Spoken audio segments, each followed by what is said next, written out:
સુરેન્દ્રનગરના વઢવાણમાં બેફામ દોડતા ડમ્પરે અકસ્માતની હારમાળા સર્જી છે। શિયાળી પોળ નજીક ડમ્પર ચાલક 5 વાહનોને અડફેટે લેતા અફરાતફરી મચી ગઈ। ડમ્પર ચાલકે સ્ટીયરિંગ પરથી કાબુ ગુમાવતા અકસ્માતની હારમાળા થઈ। અકસ્માતમાં કેટલાક વાહનો ક્ષતિગ્રસ્ત થયા છે। એક દુકાનનો ભાગ ક્ષતિગ્રસ્ત થયો। સદનસીબે કોઈ જાનહાનિ આ ઘટનામાં નથી થઈ।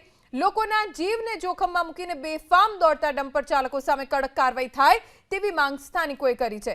અમારા સંવાદદાતા જિગ્નેશ પંડ્યા જોડાયેલા છે, જાણકારી તેમની પાસેથી પ્રાપ્ત કરીશું। જિગ્નેશ, શું ઘટના બની હતી અને આસપાસના લોકો કે જેમણે આ ઘટના જોઈ, જેમના વાહનોને નુકસાન થયું, તેમનું શું કહેવું છે?